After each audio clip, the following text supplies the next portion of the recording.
Thank you Lord, thank you Lord. Riba लबा शब्दाला बेरे बदन में थैंक यू लॉर्ड।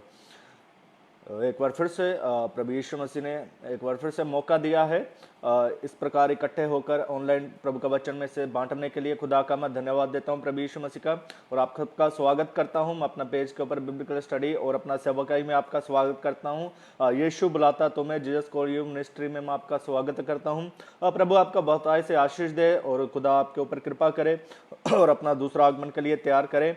बीते दिनों में हम सीख रहे थे इस पेज पे जो मैंने स्टडी को शुरू किया है वो है फाइल फॉर मिनिस्ट्री, 5 प्रकार का सेवकाई। उसमें से प्रथम है प्रेरित का सेवकाई, उसके बाद है नबी का सेवकाई। प्रथम जो प्रेरित का सेवकाई है मैंने उसे 2 भागों में आपको बताया है, और इसका सिर्फ मैं आउटलाइन ही बता के जा रहा हूं, क्योंकि ज्यादा इसे डीप जाने से कम एक मिनिस्ट्री का ही 6 से 8 पार्ट बन जाएंगे। लेकिन सिर्फ एक ग्राउंड देख के उसकी पहचान आपको सेवकाई की हो जाए किस प्रकार होती है, सिर्फ उसके लिए मैं वचन आपको देके जा रहा हूं, जिससे आप वचन को सीख सकते हैं और मिनिस्ट्री को जो परमेश्वर का ओर से सेवकाइयां हैं उनको आप पहचान सकते हैं इन अंतिम दिनों में।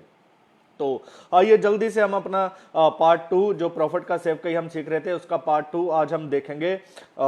Ministry of profit and work, उसका जो भविष्यवक्ता का सेवकाई और उसका काम क्या होता है उसे आज हम देखेंगे। इससे पहले पार्ट में हम भविष्यवक्ता का बुलाहट कैसे होता है, एक भविष्यवक्ता का कॉलिंग कब से होता है वो हमने सीखा था। तो आज हम सीखेंगे उसका काम और उसका सेवकाई कैसे होता है। सो जल्दी से हम अपना विषय के अंदर जाएंगे, और प्लीज आप इसे दूसरों तक पहुंचाने के लिए जरूर सहायता करें, और ये ताकि खुदा का कलाम लोगों तक पहुंचने में आपका सहयोग हो जाए।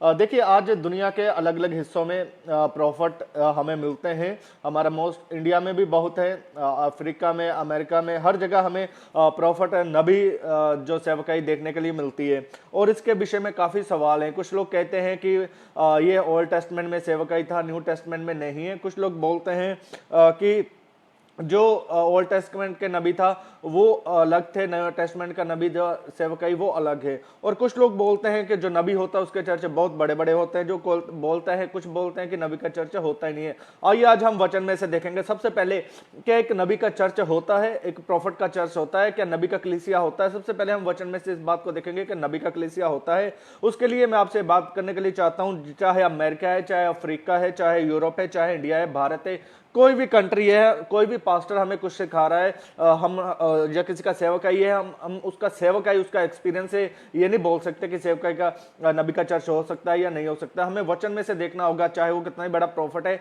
वो कोई भी बोले कि नबी का चर्च हो, कैसा भी हो, तो हमें सिर्फ वचन में से देखना है, क्योंकि वचन सर्वप्रथम है, वचन के आधार पर ही सबका न्याय होगा।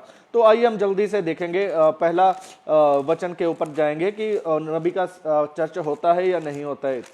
हम देखेंगे अफिसियों का पत्री, अफिसियों के पत्री में उसका 4 अध्याय मैं पढ़ने के लिए चाहता हूं आपके सामने। उसमें 11 आयत है जो उसको मैं पढ़ने के लिए चाहता हूं। वहां पर लिखा हुआ है, उसने कुछ को प्रेरित नियुक्त करके, और कुछ को भविष्यवक्ता नियुक्त करके, और कुछ को सुसमाचार सुनाने वाले नियुक्त करके, और कुछ को रखवाले, और कुछ को उपदेशक नियुक्त करके दे दिया।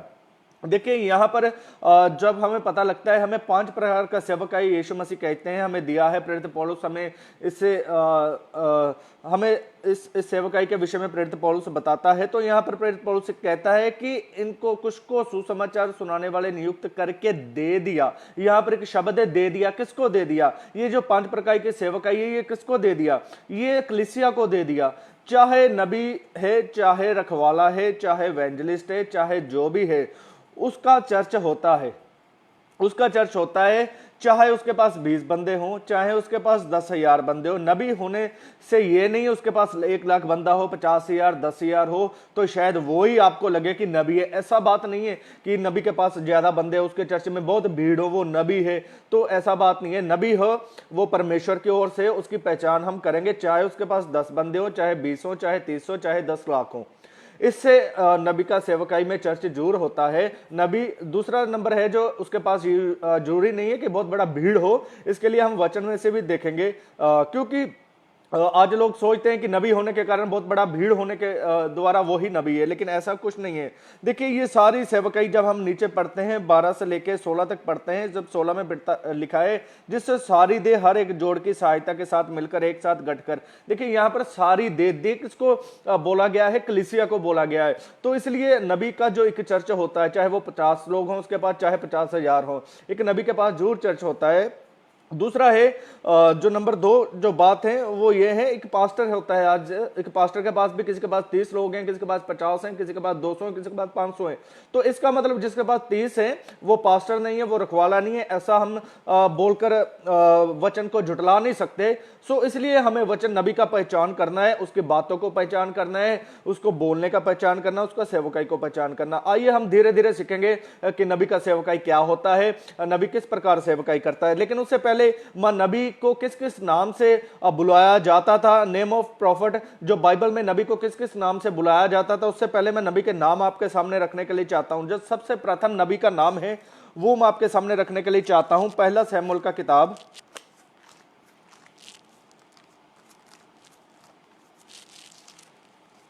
शमूएल नबी का किताब में एक बात लिखा है,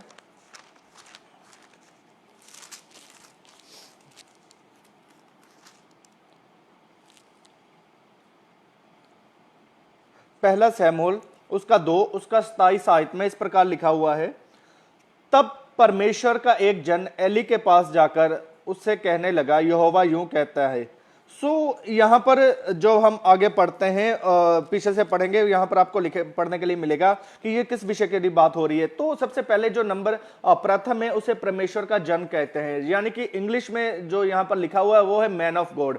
तो नबी को जो एक प्रॉफिट को एक नाम दिया है वो है मैन ऑफ गॉड। आगे भी हम पढ़ेंगे, पहला राजा उसका 12 अध्याय, पहला राजा उसका 12 अध्याय उसका 22 आयत में लिखा हुआ है। पहला राजा उसका 12 अध्याय उसका 22 आयत में लिखा है, तब परमेश्वर का यह वचन परमेश्वर के जन शमयाया के पास पहुंचा, यहूदा के राजा।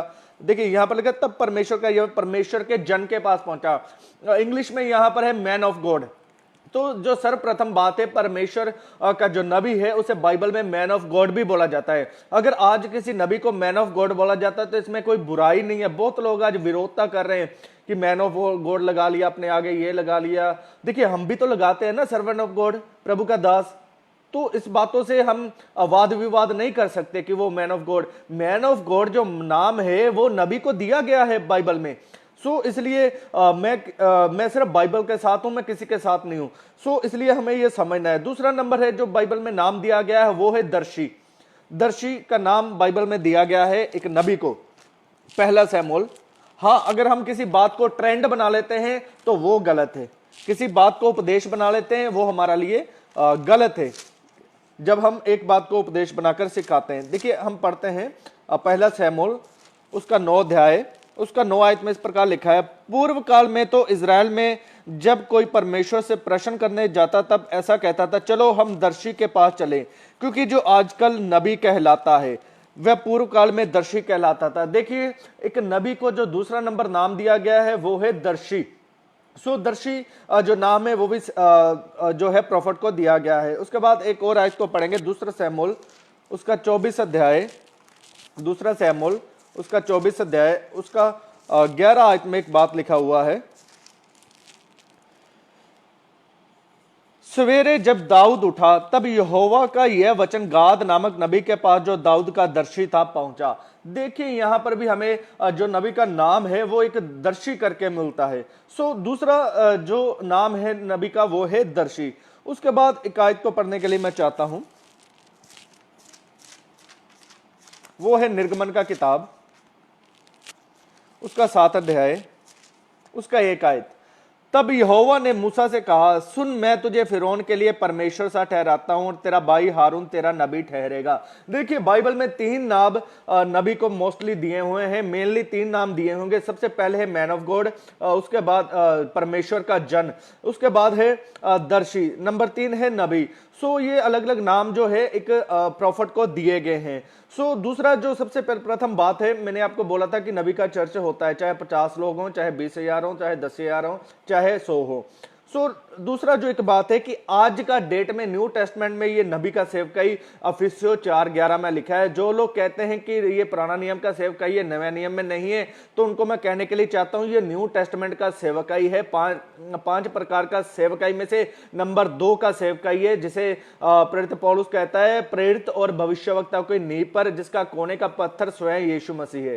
सो ये न्यू टेस्टमेंट में सेवकाई आज के दिनों में भी हो रहा है। सो इसलिए आज का दिन में हमें नबी को पहचानने का जरूरत है। देखिए आज का डेट में झूठा नबी भी कार्य करता है, इसलिए ये संदेश प्रभु ने मेरे मन में डाला कि हमें प्रभु का ओर से जो नबी है और झूठा नबी है उनको पहचानने में आपका सहायता हो। सो आइए जल्दी से हम जो अपना मेन बातें हैं उनके ऊपर चलेंगे। तो नबी का सेवकाई को हम किस प्रकार पहचान सकते हैं, उसके काम को हम किस प्रकार पहचान सकते हैं। प्रथम जो बात है मैं उनको आपके सामने रखूंगा, वो है वॉकिंग अगेंस्ट सिन।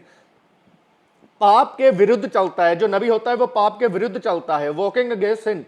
नंबर 2 है जो माउथ ऑफ गॉड, परमेश्वर का इच्छा को प्रकट करता है। परमेश्वर का मुंह यानी कि परमेश्वर का इच्छा। जिन्होंने मेरा फर्स्ट पार्ट सुना है वहां पर मैंने ये सब बातें एक्सप्लेन किया हुआ है, उनको ये अच्छे से समझ आ जाएगा। नंबर 3 है साउंड टीचिंग, वो खरा उपदेश देता है, ये हम वचन से सीखेंगे।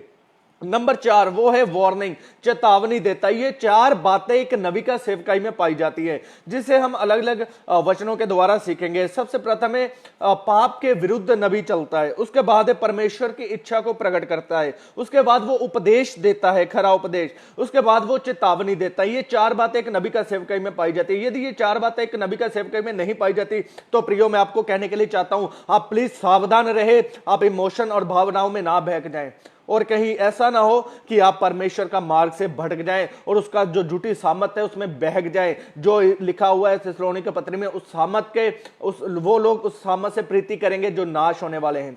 सो इसलिए अपने आप को बचाएं। ये 4 बातें हम एक एक करके प्रभु का वचन में से देखेंगे। सर्वप्रथम जो बात है वो है पाप के विरुद्ध चलता है नबी। सो सबसे पहले मैं एक आयत पढ़ने के लिए चाहता हूं इसके लिए। पाप के विरुद्ध चलता है नबी, वो है पहला शमूएल उसका 15 अध्याय उसका 17 से लेके 19 में एक बात लिखा हुआ है। शमूएल ने कहा, जब तू अपनी दृष्टि में छोटा था तब क्या तू इजरायली गोत्रों का प्रधान ना हो गया? और क्या यहोवा ने इजराइल पर राज्य करने को तेरा अभिषेक नहीं किया? और यहोवा ने तुझे एक विशेष कार्य करने को भेजा और कहा, जाकर उन पापी अमालेकियों को सत्यानाश कर और जब तक वे मिट ना जाएं तब तक उनसे लड़ता रहे। फिर तूने किस लिए यहोवा की यह बात टालकर लूट पर टूट के वह काम किया जो यहोवा की दृष्टि में बुरा है? देखिए सबसे पहले एक बात पढ़ने के लिए चाहता हूं, इस घटना को आप जाते जो शमूएल नबी ने जिसकी पाप के विरुद्ध जाकर जो शाऊल राजा को बोला था, किस लिए बोला था, इसका कहानी आपका स्टोरी जानते हो, पूरा एक्सप्लेन करने का जरूरत नहीं क्योंकि आगे वचन और भी बताना है। तो यहां पर जो मेनली बात है कि जो एक नबी है वो क्या है, पाप के विरोध में रहता है, हमेशा ही पाप के विरोध में रहता है। दूसरा आयत मैं उसका पढ़ने के लिए चाहता हूं, एक और आयत से, वो है यशायाह नबी का किताब उसका 1 अध्याय उसका 2 और 3 आयत को मैं पढ़ने के लिए चाहता हूं। हे स्वर्ग सुन और हे पृथ्वी कान लगा, क्योंकि यहोवा कहता है, मैंने बाल बच्चों का पालन पोषण किया और उनको बढ़ाया भी, परंतु उन्होंने मुझसे बलवा किया। बैल तो अपने मालिक को और गधा अपने स्वामी की चरनी को पहचानता है, परंतु इजराइल मुझे नहीं जानता, मेरी प्रजा विचार नहीं करती। हाय, यह जाति पाप से कैसी भरी है, यह समाज अधर्म से कैसा लदा हुआ है। सो यहां पर मैं एक बात अपने के लिए बताने के लिए चाहता हूं, थोड़ा सा इस बात को, इस वचन को मैं एक्सप्लेन करने के लिए चाहता हूं, विवरण करने के लिए चाहता हूं। देखिए यहां पर यशायाह नबी के पास प्रभु का एक वचन पहुंचा, प्रभु का एक दर्शन पहुंचा, विजन पहुंचा, जिसमें परमेश्वर कहता है कि ये जो इजराइल है मुझे कैसा छोड़ दिया। एक बैल तो अपना चरनी को पहचानता है, एक गधा अपना मालिक को जानता है, लेकिन इजराइल मुझे नहीं जानता क्योंकि ये पाप और अधर्म से लदा हुआ। देखिए सबसे पहले नबी है जो पाप के अंगेस्ट में रहता है। मैं एक बात उन नबियों से पूछना चाहता हूं, चाहे वो योवा एंजल है, चाहे वो टीबी जोशुआ है, चाहे वो प्रॉफिट बजिंदर है और चाहे वो कोई भी है, मैं उनसे पूछने के लिए चाहता हूं, यदि एक बंदे के अंदर पाप है तो तुम्हें कैसा यह दर्शन मिलता है? तुम्हें कैसे यह दर्शन मिलता है कि मैं तुमको बंगला देने जा रहा हूं, मैं तुमको गाड़ी देने जा रहा हूं? देखिए मैं किसी का विरोध में नहीं, मेरे अंदर में यह सवाल है क्योंकि मुझे पूरा बाइबल पढ़ने से ऐसा नहीं मिला। अगर आपके पास हो आप मुझे दे सकते हैं, क्योंकि जो यशायाह नबी का बात मैंने आपके सामने रखा उसी में एक बात लिखा हुआ है, जो लिखा हुआ है 1 का 18 और 20 में यहां पर लिखा है, 19 से पढ़ूंगा, यदि तुम आज्ञाकारी होकर मेरी मानो तो इस देश के उत्तम उत्तम पदार्थ खाओगे, और यदि तुम ना मानो और बलवा करो तलवार से मारो जाओगे। यानी कि परमेश्वर का वचन कहता है यदि तुम पाप में जीवन व्यतीत करोगे कभी तुम्हारे ऊपर ब्लेसिंग नहीं आएगी, कभी तुम्हारे ऊपर आशीष नहीं आएगी। तो यही बात स्टार्टिंग में हम पढ़ते हैं, चाहे वो शेपर्ड बशूरी है, तुम लोगों को किस प्रकार से कौन तुम्हें गाइड करता है मुझे पता नहीं है, शायद तुम अपना मन से भविष्यवाणी करता है या कोई और आपके द्वारा भविष्यवाणी करता है, मुझे मालूम नहीं है, लेकिन मेरा वचन प्रभु का इसी प्रकार कहता है, मैं आप लोगों के पूछने के लिए चाहता हूं। सो दूसरा जो बात है, यहां पर प्रभु के दास के पास, प्रभु का नबी के पास एक बात पहुंचा कि इजरायली लोग मुझे जानते नहीं है। क्यों इजरायली लोग परमेश्वर को जानते नहीं थे? इन बातों को मैं थोड़ा आपके सामने रखने के लिए चाहता हूं। जब मूसा के द्वारा इजिप्ट से, मिस्र से परमेश्वर एक बड़े हाथ के द्वारा इन्हें निकाल लाया, सो सीने जंगल के बीच में से आज्ञाएं दी, व्यवस्था दी, यहां पर परमेश्वर ने एक लॉ दिया, कानून दिया। मोस्टली लोग यही सोचते हैं कि वहां पर 10 आज्ञा मिली, यहां पर 10 आज्ञा प्रियो नहीं मिली थी, वहां पर पूरी व्यवस्था मिली थी, क्या काम करना है क्या नहीं करना, पूरा व्यवस्था वहां सीने पर्वत पर मूसा को परमेश्वर ने दिया था। सो वो व्यवस्था जो इजरायलियों को मिला था उसमें से कुछ कुछ व्यवस्था था कि तू दूसरों के देशों की नाई जो दूसरे लोग काम करते हैं वैसा तो अपने जीवन में नहीं करना, अलग तरह का जीवन व्यतीत करना है, दूसरों से अलग रहना है। लेकिन जब मेरे प्रियो इजराइल कनान में प्रवेश करे, वो 2 लोग प्रवेश करे, तो कनान में प्रवेश करने के बाद जब वो बड़े उनके लोग बढ़ते गए तो वो आने वाली पीढ़ी थे, क्योंकि वचन हम यहोशू में पढ़ते हैं, उन्हें अपने बच्चों को सिखाया नहीं परमेश्वर का वचन। जैसे कि वचन कहता है हमारा जो कर्तव्य है वो हमारे पोतों तक का सिखाने का है, हमने अपने बच्चों को तो सिखाना है, उनके बच्चों को भी वचन सिखाना है। लेकिन इजराइलियों ने अपने बच्चों को वचन नहीं सिखाया था। जैसे जैसे वो इजराइल में बढ़ते गए, जो उनके आसपास जातियां बसी हुई थी वो परमेश्वर यहोवा को नहीं जानती थी, उसका पवित्रता को नहीं जानती थी। जो वो देवी देवता का पूजा करते थे उसमें सब वो बुरे काम करते थे जो परमेश्वर यहोवा की दृष्टि में बुरा था, जैसे कि व्यभिचार करते थे, अन्य पाप करते थे, उनके अंदर अभिलाषाएं थी, ये सब वो करते थे। लेकिन जब वो ये यहां पर जो इजरायली जाति थी वो दूसरों की तरफ देख देख के थोड़ा थोड़ा उनका कल्चर उनके अंदर आने लगा, उनके देवी देवता उनके अंदर आने लगे। इस प्रकार जब वो बढ़ते गए तो तब परमेश्वर का वचन नबी के पास पहुंचा। जब हम यशायाह नबी को पढ़ते हैं, उस पूरा बाइबल को पढ़ने से, उस यशायाह नबी का पुस्तक पढ़ने से हमें एक बात देखने को मिलती है, परमेश्वर ने वार्निंग देता है और उनको एक बर्बादी के रास्ते में जाने के लिए भविष्यवाणी करते हैं कि ये बेबीलोन का बंधुआई में जाएंगे, जिन्होंने मेरे से हट किया, बलवा किया, मेरा सुना नहीं, ये बंधुआई में जाएंगे। और उसके दौरान हम पढ़ते हैं जब आगे, तो वो बेबीलोन का राजा नबूकदनेस्सर यरूशलेम के ऊपर चढ़ाई करता है। लेकिन एक बात मैं आपको बोलने के लिए चाहता हूं कि आज हमारे चर्च में ऐसा नहीं हो रहा। जब हम प्रभु का वचन कहता है, रोमियो का पत्री उसका 12 अध्याय में लिखा है संसार के सदृश ना बनो, तो कैसा कलीसिया में संसार आ जाता है यार, कैसा कलीसिया, कैसा तुम्हारा टीवी देखने को मन करता है, कैसा तुम्हारा पिक्चर देखने, कैसा तुम्हारा कपिल शर्मा देखने को मन करता है, कैसा तुम्हारा टीवी देखने को मन करता है, मुझे समझ में नहीं आता, है ना। सो ये संसारिकता आज हमारे अंदर भी आ गई, जैसे इजराइल के अंदर आ गई थी उन दिनों में, तो आज हमारा कलीसिया के अंदर दूसरा कल्चर आ गया, हिंदुत्व कल्चर आ गया, दूसरा सिखिज्म कल्चर आ गया हमारा अंदर। तो यह हमारा कल्चर नहीं था, इसलिए आज कलीसियाओं के अंदर से पवित्रता ही परमेश्वर का भय चला गया है। किसके द्वारा? झूठा नबियों के द्वारा। क्यों? क्योंकि परमेश्वर कहता है पहले तो मेरी आज्ञा को मानो फिर आशीष मिलेगी। लेकिन वो एक नबी आपके पास आता है, आपको बंगला और गाड़ी देता है, जिससे आपको ये पक्का हो जाता है मेरा परमेश्वर तो अनुग्रह का परमेश्वर, वो आशीष देता है। इसलिए झूठा नबियों को हमने पहचानना है। ये झूठा नबियों का चिन्ह है। हमारा परमेश्वर पाप के विरुद्ध चलता है तो परमेश्वर का नबी भी पाप के विरुद्ध चलेगा, जो मैं आपको बोलने के लिए चाहता हूं। योना नबी ने भी पाप के विरुद्ध में चला था, हम जानते हैं। उसके बाद नंबर 2 जो आयत है उसको मैं पढ़ने के लिए चाहता हूं, वो है जो हमने सीखा है वो है परमेश्वर का मुंह बनकर जाना, यानी माउथ ऑफ गॉड, परमेश्वर का मुंह, यानी परमेश्वर की इच्छा को प्रकट करना। यह भी आजकल नबियों में पाया नहीं जाता। मैं पूछने के लिए चाहता हूं फिर से एक बार, सबसे पहले मैं नया नियम में भी पढ़ने के लिए चाहता हूं, सारा पुराना नियम से नहीं पढ़ूंगा क्योंकि नया नियम से आपको भी पता लगे। नया नियम प्रेरितों का काम उसका 21 अध्याय उसका 10 आयत में इस प्रकार लिखा हुआ है। प्रेरितों का काम उसका 21 अध्याय उसका 10 आयत। जब हम वहां बहुत दिन रह चुके तो अगबुस नामक एक भविष्यवक्ता यहूदिया से आया। उसने हमारे पास आकर पौलुस का कटिबंध लिया और अपने हाथ पांव बांधकर कहा, पवित्र आत्मा यह कहता है कि जिस मनुष्य का यह कटिबंध है उसको यरूशलेम में यहूदी इसी रीति से बांधेंगे और अन्य जातियों के हाथ में सौंपेंगे। मैं एक बात बोलने के लिए चाहता हूं, देखिए यहां पर जो अगबुस नामक भविष्यवक्ता था आया और प्रेरित पौलुस को बोला कि बंधन और क्लेश तेरे लिए तैयार हैं, जिसका ये कटिबंध है। तो मैं आप उस नबी के पूछने चला, एवरी टाइम आशीष, एवरी टाइम ब्लेसेस, कौन सा स्पिरिट आपके पास है? मुझे समझ में नहीं आ रहा है ये बात, कौन सा स्पिरिट आपके पास है? क्या यीशु मसीह का स्पिरिट आपके पास है? क्या होली स्पिरिट आपके पास है? देखिए, मैं पवित्र आत्मा के विरोध में नहीं हूं। सबसे पहले मेरे पास वचन है, प्रभु का वचन है मेरे पास। हाँ, ऐसा जरूर हो सकता है, हमें जो मेरा तीसरा पार्ट है उसको मैं जब एक्सप्लेन करूंगा, प्रॉफिट और भविष्यवाणी में अंतर। कुछ लोगों को भविष्यवाणी का वरदान मिला है, उन्होंने अपने नाम के आगे प्रॉफिट लगा लिया है, लेकिन कुछ झूठे भविष्यवक्ता हैं। लेकिन जो सच्चे भविष्यवक्ताएं हैं, परमेश्वर का मन, परमेश्वर का मुंह बनकर लोगों के ऊपर परमेश्वर का इच्छा प्रकट करते हैं, लोगों के पास जाते हैं। मैं एक बात बोलने के लिए चाहता हूं, जो नबी होता है वो आत्मा का गवाही से चलता है। आत्मा एक स्थान से दूसरे स्थान में लेके जाता है, एक स्थान से दूसरे स्थान में लेके जाता है। उठ वहां जा, उस चर्च को जाके मैसेज दे, उस पासवान को जाके मैसेज दे, तेरे ऊपर विपत्ति आने वाली है, झुक जा, या तेरे ऐसा होने वाला है, इस चर्च के ऊपर ऐसा होता है आज भी, तुम्हारे ऊपर परीक्षाएं आने वाली है, ये आने वाला है, परमेश्वर में आप दृढ़ बने रहो। सो आज भविष्यवक्ता क्या है? मीटिंग करवाना, भविष्यवक्ता 5 लाख दे दो, हमारा साउंड लगेगा, टीम आएगी। कौन सा स्पिरिट आपको चला रहा है? मुझे समझ में नहीं आ रहा है, कौन सा स्पिरिट आपको चला रहा है? अगर आप, मुझे डर नहीं है, मैं देखो, अगर मैं गलत होऊंगा तो मैं पवित्र आत्मा से माफी मांगने के लिए, प्रभु यीशु से माफी मांगने के लिए तैयार हूं। मेरे पास वचन है।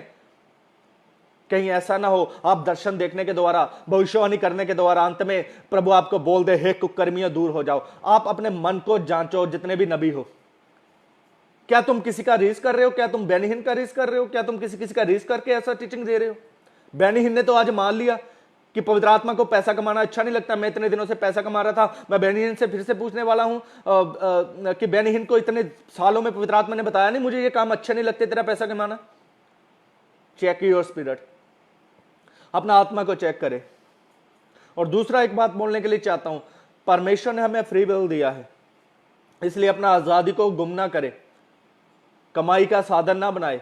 जब मैं झूठा सेवकाइयों के विषय में बताऊंगा, चाहे वो पोस्टल का है, चाहे वो नबी का है, चाहे वो पासवानी है, तब मैं बताऊंगा झूठा नबी कैसे काम करता है, कैसे उसका मन पैसे के ऊपर लगा रहता है। क्या तुम्हारा मन पैसे के ऊपर लगा हुआ है? सो इस बात को हमने समझना, परमेश्वर का मुंह बनकर हम परमेश्वर का मुंह है जो नबी होते हैं। पहला पार्ट में मैंने इसका विवरण किया हुआ है। पहला सैमुएल उसका 16 में एक बात लिखी हुई है, उसका 16:1। पहला सैमुएल उसका 16:1 में एक बात लिखी हुई है, यहोवा ने शमूएल से कहा, मैंने शाऊल को इजराइल पर राज्य करने के लिए तुझे जाना है, तू कब तक उसके विषय विलाप करता रहेगा? अपने सिंग में तेल भर कर चल, मैं तुझको बैतलहम वासी यिशै के पास भेजता हूं, क्योंकि मैंने उसके पुत्रों में से एक को राजा होने के लिए चुना है। देखिए यहां पर प्रभु शमूएल नबी को भेजते हैं अपना इच्छा प्रकट करने के लिए, राजा अभिषेक करने के लिए इसको दाऊद को। मैं आज पूछता हूं, हे बड़े नबी, हे युवट एंजल, चाहे तू बेशूरी है, चाहे कोई भी है, मुझे इससे लेना देना नहीं है, पर तुझे सेवकाई में से उठा के कहीं किसी के पास परमेश्वर ने भेजा है, जा उसके पास जा, मेरा सेवक है, उसको जाके वरदान दे के मैं उसको तैयार करूंगा। मैं जब विश्वासी था तो मैंने ऐसे सेवकों को सुना, ऐसे सेवकों को देखा जो प्रॉफिट थे, नबी तो एक जगह से दूसरे जगह जाते थे कि मुझे प्रभु ने भेजा है आपके लिए। सो झूठे नबियों को हमने पहचानना है, झूठे नबियों को हमने पहचानना है। हमारा परमेश्वर ऐसा काम करता है। परमेश्वर का एक नबी जो होता है, परमेश्वर का मुंह है, मैंने पहला पार्ट में बताया है। परमेश्वर नबी जो परमेश्वर का मुंह होता है, परमेश्वर का इच्छा को प्रकट करता है। क्या तुमने पैसे लेके ही एक जगह से दूसरी जगह जाना है? भाई नबी को तो पवित्र आत्मा लेके जाता है। इसलिए हमने इन बात को समझना है, इसलिए हम इस बात से अवेयर रहना है। आगे और भी एक बातों को मैं एक्सप्लेन करूंगा। नंबर 3 है उपदेश। यह भी आजकल पाया नहीं जाता।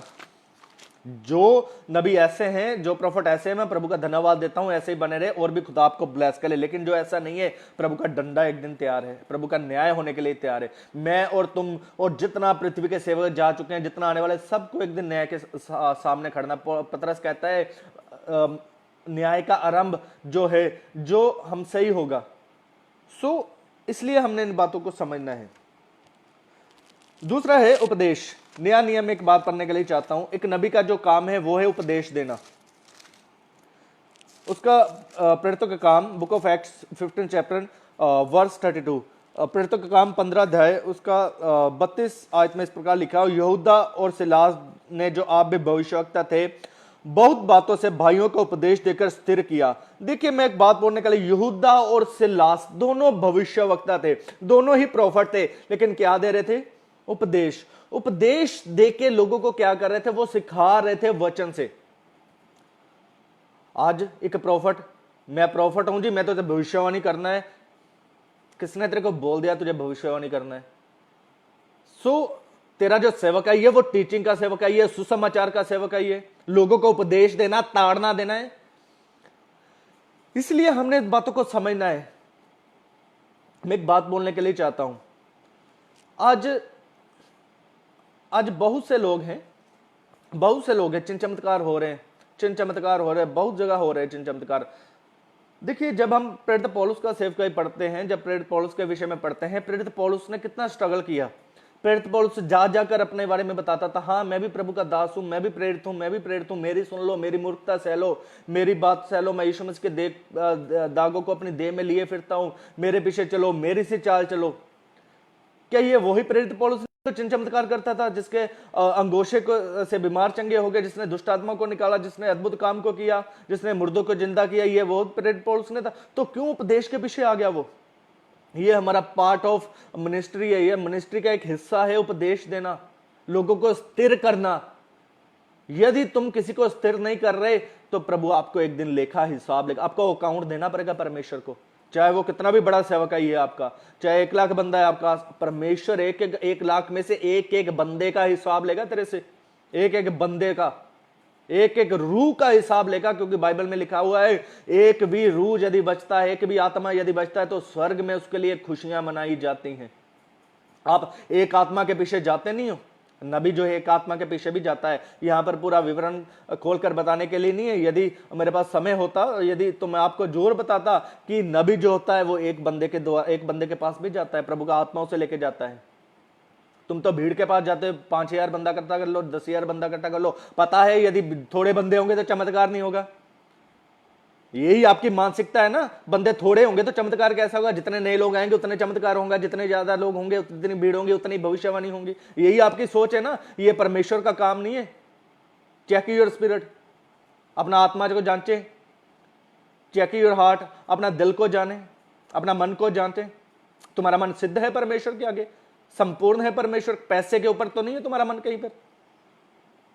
इसलिए परमेश्वर का जो भविष्यवक्ता होता है वो परमेश्वर का मुंह होता है, परमेश्वर का इच्छा को प्रकट करता है, परमेश्वर का उपदेश, परमेश्वर का तालीम देके परमेश्वर लोगों को परमेश्वर के साथ जोड़ता है, स्थिर करता है उसमें।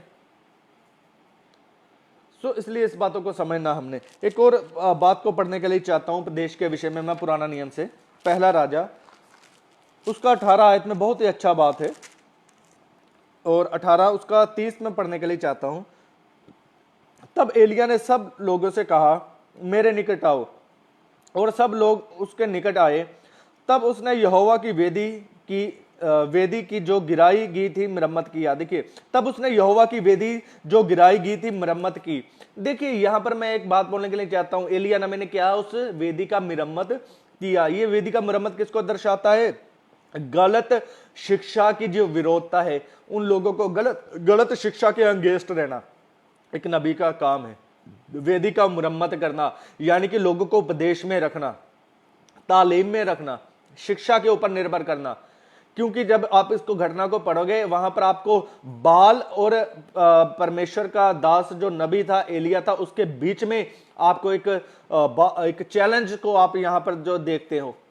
उनका जो प्रॉफिट थे उसको एलिया नबी ने चैलेंज किया था। लेकिन आज मैं आपको पूछने के लिए चाहता हूं, जब चर्चेस में गलत शिक्षा चलती है तो आपको आत्मा क्यों नहीं बोलता? मुझे समझ में नहीं आती। आपके पास आत्मा परखने का वरदान नहीं है, आप कैसे प्रॉफिट हो? आपके पास आत्मा परखने का वरदान, आपको यह नहीं बता रहा प्रभु कि उस सेवकाई में कोई दूसरा शैतान काम कर रहा है।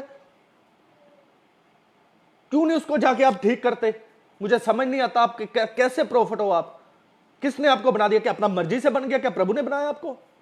बहुत भीड़ होने से प्रॉफिट नहीं होता। मैं इन बातों को नहीं मानता, मैं भीड़ को मानता हूं, यीशु मसीह की ओर से होता है। मैं हमेशा देखिए, सबसे पहले मैंने सबसे सर्वप्रथम जो बात मैंने बोला था परमेश्वर का एक नबी का नाम है जो मैन ऑफ गॉड है। जो लोग बोलते हैं मैन ऑफ गॉड नहीं लगाना, इसलिए मैंने बोला था कि मैं वचन में हूं। अब जब मैं मैन ऑफ गॉड के विरुद्ध में भी हूं, अगर तुमने आगे मैन ऑफ गॉड प्रॉफिट लगा लिया, यदि इस प्रकार आप दूसरों को गलत शिक्षा से नहीं निकालते, तो मैं तो आपको झूठा नबी बोलूंगा। फिर क्यों बोलूंगा? क्योंकि आप वेदी का मुरम्मत नहीं कर रहे हो, लोगों को गलत शिक्षा से अवेयर नहीं कर रहे हो। अगर आपने गलत शिक्षा से अवेयर तो क्या करना, खुद ही तेल पानी को आप सेल कर रहे हो, खुद ही साबुन सेल कर रहे हो, खुद ही बड़ी बड़ी बातें सेल कर रहे हो। सो इस बातों को हमने समझना है, इन बातों को हमने समझना है। सो इसलिए मेरे वचन के द्वारा मैं ये नहीं कहता कि सारे लोग मेरा सुन के मेरा मान लेंगे, जो सारे लोग जिन जिनके पास पहुंचेगा, अगर 100 लोगों ने सुना उसमें से 50 लोगों के अंदर ये बात घर के गई, तो मेरा ख्याल ये बहुत है, मैंने 50 आत्माओं को जीत लिया है। सो इसलिए इन बातों को हमने समझना है। वेदिका मुरम्मत, आज गलत शिक्षा में लोग फंसे हुए हैं। तुमको आत्मा इस बारे में बताता ही नहीं, गलत, तुमको कभी नहीं बताया अभी तेल नहीं बेचना, ये पाप है मेरे बेटे, मत बेच पानी तू मेरे बेटे, पाप है ये, तू मेरा नबी है, झूठा प्रॉफिट है, तो झूठा भविष्यवक्ता है तू। मैं नहीं मानता, यीशु मसीह का वचन मेरे पास है। अपना पेट के लिए सेवा करते हो तुम लोग, अपना पेट के लिए सेवा करते हो तुम लोग। तुम जितना भी बड़ा पास्टर है, जितना भी बड़ा प्रॉफिट है, मैं नहीं मानता, मेरे पास भी प्रभु का पवित्र आत्मा है। तुम्हारे पास आत्मा परखने का वरदान नहीं, कैसे नबी हो तुम? मुझे समझ में नहीं आता। वेदिका मुरम्मत करने का जो काम है एक प्रॉफिट का होता है, वेदिका मुरम्मत करने का काम एक प्रॉफिट का होता है, एक नबी का होता है। आपके द्वारा वेदिका मुरम्मत तो क्या होना, आप खुद ही वेदी को ढाए जा रहे हो तेल पानी बेच बेच के। सो ये गलत बातें हैं। सो ये परमेश्वर का नबी जो ऐसा बातें नहीं करते। सो नंबर 4 में जो है वार्निंग, चेतावनी देना।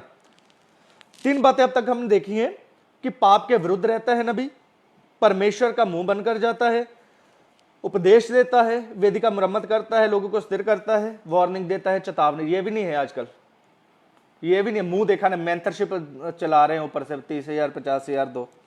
शर्म आना, शेम ऑन यू, शर्म आनी चाहिए तुम लोग। यीशु नाम से कमाई धंधा, हाथ पैर नहीं है तुम्हारे, ठेला लगा लो, जहां पे सब्जी का दुकान कर लो जाके, यीशु नाम से पैसा कमाई। शर्म आना चाहिए, जिसका पवित्र लहू कलवरी क्रूस पर हमारे लिए बहाया गया पापों के लिए, जिसके मुंह पे मारा गया, थूका गया, दाढ़ी को, उसके नाम से आप पैसा कमा। शर्म आनी चाहिए तुम लोगों को। यीशु नाम से पैसा कमा रहे हो, एक एक पैसा निकलेगा तुम्हारे अंदर से। योना नबी का किताब में से मैं पढ़ने के लिए चाहता हूं, योना नबी का किताब, उसका एक आयत में इस प्रकार लिखा हुआ है, यहोवा का यह वचन अमित्य के पुत्र योना के पास पहुंचा, उठकर उस बड़े नगर निनवे को जा और उसके विरुद्ध प्रचार कर, क्योंकि उसकी बुराई मेरी दृष्टि में बढ़ गई है। देखिए यहां पर प्रभु का जो दास है, नबी है, परमेश्वर उसे कहां भेजता है? बुराई के अगेंस्ट में चेतावनी देने के लिए भेजता है। देखिए निनवे नगर में हम सब इस घटना को जानते हैं, परमेश्वर वार्निंग, चेतावनी, यदि तुम लोग मन ना फिराओगे तो ये नगर नाश कर दिया जाएगा। मैं आज उस नबियों से पूछने के लिए चाहता हूं, कौन सी कलीसिया में जाके तुमने बोला, हे पास्टर सुधर जा, प्रभु का चेतावनी है तुझे, अगर तूने अपना जिद को नहीं छोड़ा, हलीम नहीं हुआ, तू मेरे प्रकार से, जिस प्रकार मैं तुझे बोलता हूं उस प्रकार सेवकाई नहीं किया, तो प्रभु का मार तेरे ऊपर आने वाला है। अब आप मुझसे ये मत सिखाना कि ये अनुग्रह का युग है। मैं अनुग्रह के युग में भी आपको बता सकता हूं, हनन्याह और सफीरा अनुग्रह के युग में थे, क्यों मर गए वो? तुम बालकों के उपदेशक हो, बालकों को सिखा सकते हो, हमें नहीं। रोमियो का पत्री के अनुसार अपना मन को, अपने बालकों का उपदेशक हो तुम। पौलुस कहता है हम सिद्ध लोगों में उपदेश करते हैं। दूसरा जो एक बात है, जीवते परमेश्वर के हाथों में पड़ना भयंकर बात है, ऐसा वचन में लिखा हुआ, नया नियम में लिखा हुआ है। ये जरूर है प्रभु मौका देता है, लेकिन वार्निंग एक अलग बात है। मौका देना वार्निंग है, मार डालना एक अलग बात है। वार्निंग, तुम्हें प्रभु आज वार्निंग देने के नहीं भेजता किसी को, किसी बिलीवर को भी। ऊपर से जाके बोलता है तुम्हें आशीष देगा प्रभु, कार देगा। तेरा डंडा तेरी कार के ऊपर मारने को मन है मेरा। लोगों को गुमराह, एक एक रूह के लिए जिसके यीशु मसीह ने जान दे दिया, तुम उनको कैसा शैतान गुमराह करके लेके जा रहा है, मुझे समझ में नहीं है। तुम लोग सोचते हो ना, मैं उन बिलीवर्स को एक बात बोलने के लिए चाहता हूं, आप मेरी बात ये लिख लेना। अगर तुम बोलते हो कि हाँ, अगर परमेश्वर जो ये जो लोग उपदेश करते हैं, अगर फिर परमेश्वर इन्हें क्यों नहीं ऊंचा उठाता? परमेश्वर समय समय पर अपने लोगों को खड़ा करता। आने वाले दिनों में आप देखोगे परमेश्वर के ऐसे दास खड़े होंगे जो उपदेश भी करेंगे और वरदान भी पाए होंगे। बीते समय में भी थे,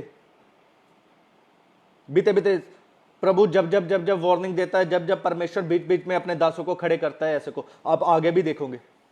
परमेश्वर अपने हिसाब से काम करता है, तुम्हारे हिसाब से नहीं। परमेश्वर का विचार और मनुष्य के विचारों में, परमेश्वर की गति और मनुष्य की गति में अंतर है। तुम्हारे हिसाब से परमेश्वर नहीं काम करेगा। तुमको धन दौलत चाहिए तो नबी के पीछे जाके उस धन दौलत की जगह में भी जा सकते हो अंत में। सो ये जो चेतावनी है, ये जो चेतावनी है, वार्निंग है, ये दो प्रकार की है। ये दो प्रकार की है। एक तो व्यक्तिगत है, मनुष्य का व्यक्तिगत वार्निंग। दूसरा है जगत के लिए। यहां पर मनुष्य के लिए वार्निंग दिया गया था, व्यक्तिगत वार्निंग दिया गया उनको जाके कि अपने अपने काम से तुम पश्चाताप कर लो, तौबा कर लो, अपने मन फिरा लो, बुराई से दूर हो जाओ। लेकिन आगे मैं पढ़ने के लिए चाहता हूं बुक ऑफ एक्ट्स में, प्रेरितों के काम, उसका 11 अध्याय में और उसका 27 आयत में पढ़ने के लिए चाहता हूं।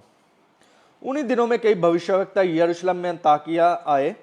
उनमें से अगबुस नामक एक ने खड़ा कि सारे जगत में बड़ा अकाल पड़ेगा। जो एक नबी होता है वो क्या करता है मेरे प्रियो? वो चेतावनी, वार्निंग देता है। सबसे पहले व्यक्तिगत जीवन के विषय में वार्निंग देता है, बुराइयों के विषय में, पाप के विषय में, मन फिराने के विषय में। और नंबर 2 जो वार्निंग देता है वो दुनिया में जो घटनाएं होती है, जैसे अकाल, बाढ़ आने वाली होती है, अकाल आने वाली, जो लोग भविष्यवाणी करते हैं वो भी भविष्यवाणी में भी ये लोग कर सकते हैं। सो इसलिए हमने इन बातों को समझना है। अकाल पड़ना जैसे बड़ी बड़ी बातें दुनिया में घटने वाली, भूचाल आना हो, ये प्रभु के दास इन बातों से, जो प्रभु के दास है, नबी है, वो इन बातों से भी वार्निंग देते हैं। लेकिन जो मैं एक बात बोलने के लिए चाहता हूँ, अगर कोई नबी बड़ी बड़ी बातें बता रहा है, भूई डोल होने वाला है, ये वो होने वाला है, वो वाला, इसका मतलब वो नबी नहीं है। उसके पीछे वो 3 बातों को भी आपने देखना जो मैंने सिखाया। सर्वप्रथम है वॉकिंग अगेंस्ट द सिन, पाप के विरुद्ध चलता है एक नबी। दूसरा है माउथ ऑफ गॉड, परमेश्वर का इच्छा, परमेश्वर का मुंह बनकर चलता है, इच्छा को प्रकट करता है। नंबर 3 है वो उपदेश देता, तालीम देता, लोगों को स्थिर करता है। नंबर 4 है चेतावनी देता है, जो चेतावनी अब हम देख रहे हैं, वार्निंग। सो ये इन बातों को मैं पढ़ने के लिए चाहता हूँ। एक मैं एग्जाम्पल आपके सामने रखने के लिए चाहता हूँ। आप लोग समझदार हैं, आप परमेश्वर का वचन में से जानते हो परमेश्वर का वचन को। सो पहले शमूएल उसका 3:11-13 को पढ़ोगे, 3 अध्याय को, चैप्टर को आपको पढ़ना। वहां पर आपको एक घटना मिलेगी। जो वो घटना है वो है शमूएल नबी का घटना है। शमूएल नबी को किस प्रकार परमेश्वर ने, जो उसका गुरु था, जो उसका याजक था, जो उसके घराने के विषय में कैसा प्रभु के ने उसके पाप को उसके ऊपर प्रकट कर दिया। तो आज जो नबी है उसका घर वालों का ऊपर क्या बातें, उसका वाइफ के अंदर क्या बातें, क्यों नहीं नबी प्रभु प्रकट करता? किस बातों को तेरा वाइफ को छोड़ना है, इस जिद को तुझे छोड़ना है, इस तेरे घर वालों को इस जिद को छोड़ना है? क्यों नहीं प्रकट करता? सो इन बातों को हमने समझना है मेरे प्रियो। प्रभु का अंतिम दिनों में हम चल रहे हैं। प्रभु यीशु मसीह का आगमन जल्द होने वाला है। यीशु मसीह का एक बात मैं आपको बोलने के लिए चाहता हूं। देखिए, यीशु मसीह इस धरती पे आए। यीशु मसीह का इस धरती पे आने का जो उद्देश्य था वो ब्लेसिंग देना नहीं था। यीशु मसीह का ब्लेसिंग देना वो उद्देश्य नहीं है। यीशु मसीह का उद्देश्य सर्वप्रथम अपने लोगों को पापों से छुटकारा। उसके बाद जो लोग पापों से छुटकारा प्राप्त करते हैं उनको यीशु मसीह के पीछे चेला बनना है, यानी कि शिक्षा को प्राप्त करना है। फिर लिखा है सिद्ध बनना है, सिद्ध मनुष्य कामिल बनना है, यीशु मसीह के कदकार तक जाना है। सो ब्लेसिंग यीशु मसीह देते हैं, ऐसी बात नहीं है, लेकिन सबके पास नहीं है। जिन जिन को परमेश्वर ने ठाना है कि इनको मैं अमीर बनाऊंगा, किसी वजह से लिखा है रोमियो पत्री में, ताकि वो दान दे, सेवकाइयों में दान दे। सबको अमीर बनाने का इच्छा नहीं है परमेश्वर का। इस बात को हमने समझना है। पुराना नियम में प्रभु कुछ और वर्क करते थे। पुराना नियम में तो जो अमीर बनाने का सिलसिला था वो कुछ और वजह से था, क्योंकि वहां पर जिस परमेश्वर के पास ज्यादा धन रहता था उसको सबसे बड़ा परमेश्वर ईश्वर मानते थे। इसलिए यहोवा परमेश्वर अपने लोगों से धन देता था। इन बातों को हमने समझना है। तो आज नया नियम के युग में मैं आपको बात बोलने के चाहता हूं, तो यीशु मसीह किसी राजा के घर में क्यों नहीं पैदा हुए? मेरे को एक बात बोलने के लिए चाहता हूं। यीशु मसीह इस धरती के ऊपर चरनी में भी उसको जगह नहीं मिली। लिखा है कि वो चरनी में रखे गए थे। आज एक जब क्रिसमस आता है तो निकलते हैं, फिर लोग कहते हैं चरनी में जन्म लिया। चरनी में जन्म नहीं लिया था यीशु मसीह ने। सो इन बातों को हमें समझना है। हमारा परमेश्वर परमेश्वर बन के आया था। वो राजाओं के राजा प्रभुओं का प्रभु है। हाँ ठीक है, वो एक अलग बात है, लेकिन इस धरती के ऊपर परमेश्वर हमें आशीष देने के लिए नहीं आया। अगर ऐसा बात है, मैं पूछने के लिए चाहता हूँ, हमारे क्रिश्चियन लोग आज क्यों, जो हमारे सरदार भाई हैं, जट जो खेती बाड़ी करते हैं, आप बठिंडा मानसा फिरोजपुर साइड, उनके घरों में क्यों काम करते हैं? मुझे समझ में नहीं आती। फिर वो लोग क्यों नहीं अमीर है, ब्लेसिंग दान दशमांश देते हैं, दान दशमांश देते हैं वो सारे लोग। आज ऐसे प्रॉफिट हैं जो लोगों को डराते हैं दशमांश के विषय में, कि दशमांश नहीं दोगे तो आपको ये हो जाएगा वो हो जाएगा। अरे दशमांश नए नियम का कानून नहीं है, दो, तुम्हारा इच्छा नहीं देना तो भी तुम्हारा इच्छा है उसमें, लेकिन ये नहीं है कुछ आपको हो जाएगा, वो गलत शिक्षा है। देखिए इन बातों को हमने समझना है। अगर यदि सारा ही, तो हमारा क्रिश्चियन समाज आज गरीब क्यों है? मुझे एक बात समझाओ फिर। यदि परमेश्वर अनुग्रहकारी है, कृपा में है, परमेश्वर आशीष में है, तो सारा मसीही समाज आज क्यों गरीब है? ये गुमराह करने वाली ताकतें हैं, ये अंधकार की शक्तियां हैं। यीशु मसीह का मार्ग में हमें चलना है, आत्मिक जीवन को प्राप्त करना है, आत्मिक जीवन में बढ़ना है हमें। दूसरा एक बात मैं बोलने के लिए चाहता हूं, आज बुलाए हुए बहुत है, चुने हुए कम हैं। जो चुने हुए हैं उनको यीशु मसीह का वचन से प्यार होगा। जो बुलाए हुए हैं वो आशीष के ऊपर होंगे, अपने आशीष वाले पापा के पास जाएंगे, अपने आशीष वाले प्रॉफिट के पास जाएंगे। देखिए प्रॉफिट नबी के परमेश्वर के भी हैं, आज भी हैं, पहले भी थे, आगे भी होंगे, लेकिन बाइबल के हिसाब से। हम परमेश्वर के बाइबल से कैद नहीं कर सकते, मैं मानता हूं, लेकिन हम परमेश्वर का बाइबल से बाहर भी नहीं निकाल सकते। लिखा है पतरस ने कि वो घटनाएं परमेश्वर का वचन से दृढ़ ठहरा। कौन सी घटनाएं? परमेश्वर का जो दर्शन उन्होंने देखा था जब यीशु मसीह पहाड़ पे प्रार्थना करने गए थे, तो वो उन्होंने वचन में से देखा। हाँ, वचन में लिखा था यीशु मसीह के बारे में, ये सब बातें लिखा हुआ है। तो जो भी दर्शन होते हैं वो प्रभु का वचन में से ही होते हैं। हो सकता है हमें वो वचन ना पता हो, बाइबल बड़ा गहराई है, इसलिए इन गलत शिक्षाओं से हमने बचना है। जो प्रथम बात थी, हमने देखा था प्रभु प्रॉफिट का कॉलिंग, एक नबी का बुलाहट किस प्रकार होता है। नंबर 2 पे आज हमने देखा है कि उसका सेवकाई किस प्रकार होता है, उसका काम क्या होता है, कैसे वो काम करता है। और दूसरा जो बात है मैं आपको बताता हूं, जो प्रभु का काम है मैंने आपको बताया वो क्या होता है, उसका सेवकाई, उसका चर्च जरूर होता है, चाहे छोटा हो चाहे बड़ा हो। नंबर 2 उसका मैंने काम बताया, वो किस प्रकार करता है, परमेश्वर की इच्छा को प्रकट करता है, चेतावनी देता है, पाप के विरुद्ध चलता है, लोगों को स्थिर करता है, परमेश्वर के कलाम के द्वारा, भविष्यवाणी के द्वारा लोगों को स्थिर करता है, अलग अलग बातों से लोगों को स्थिर करता है। और नंबर 3 पे जब मैंने आपको बताया था वो चेतावनी देता है, वार्निंग देता है। तो इस प्रकार प्रभु एक नबी काम करता है, उस आत्मा एक स्थान से दूसरे स्थान में लेके जाता है उसको, क्यों? अपना इच्छा को पूरा करने के लिए लोगों के जीवनों में। ये एक नबी का काम है। नंबर 3 पे हम देखेंगे, पाठ में देखेंगे नबी और भविष्यवाणी में अंतर। आज बहुत से लोग हैं जो भविष्यवाणी करते हैं, उनके नाम के आगे मैंने देखा है प्रॉफिट लगा हुआ, लेकिन वो नबी नहीं है। प्लीज मैं उनको कहने के लिए चाहता हूं, अपने नाम से आप प्रॉफिट हटा लीजिए, अपने नाम के आगे आप सिस्टर लगा लीजिए, आपके नाम के आगे आप कुछ भी लगा लीजिए, आपके नाम के आगे एवेंजलिस्ट लगा लीजिए, आपके नाम के आगे आप पास्टर लगा ले, लेकिन नबी ना लगाएं। कैसे अभागे मनुष्य होंगे जब हम स्वर्ग में जाएंगे, तो वो परमेश्वर हमें नबी करके नहीं पहचानेगा। कैसे अभागे मनुष्य हो आप। फिर मैं वापस से बोलने के लिए चाहता हूं, क्या कभी आपने परमेश्वर का चरणों में बैठ के पूछा, प्रभु मैं नबी हूं? क्या किसी ने बाहर से आके आपको बोला आप नबी हो? क्या आपका नबी, आपका काम नबी के जैसा है? आगे हम धीरे धीरे इन बातों को सीखेंगे। उसके बाद जो बात है आपके लिए चाहता हूं, ये बिब्लिकल स्टडी पेज के ऊपर प्लीज, अगर आप इस प्रकार की डॉक्ट्राइन खरे उपदेश को और भी सुनने के लिए चाहते हैं, आप प्लीज हमारा जो संदेश है, जब आप इसको लाइक करें, और जब लाइक करेंगे, जब आप वीडियो देखते हैं उस पर आप एक बार क्लिक करना, तो ऊपर बेल आइकन होगा, उसको हाईलाइट कर देना, ताकि हमारा आपको मिल जाए सारे प्रचार। क्योंकि आने वाले दिनों में अन्य भाषा के ऊपर मैं प्रचार करने वाला हूँ 6 तारीख से, क्योंकि इन दिनों में अन्य भाषा के ऊपर बड़ी प्रॉब्लम है कि अन्य भाषा नहीं बोलना चाहिए। ग्रीक में ग्लोसा शब्द है, ये है वो है। मैं उन ग्रीक शब्द वालों के से भी पूछना चाहूंगा फिर कुछ। इसलिए हमने इन बातों को समझना है, और भी प्रभु का अच्छा डॉक्ट्राइन, गहरी डॉक्ट्राइन, अच्छे भेद प्रभु ने जो मुझे दिए हैं, मैं यहाँ पर शेयर करूंगा। इससे पहले कि प्रभु आ जाए, हमें प्लीज गलत शिक्षा से अवेयर रहना है। मैंने आपको बताया है अलग अलग बातों के द्वारा एक नबी कौन होता है। प्रभु आपको आशीष दे, ब्लेस करे, प्रेज द लॉर्ड, जय मसीह की। प्लीज जरूर शेयर करें, लोगों तक पहुंचने के लिए कृपा दे। प्रभु आपको आशीष दे।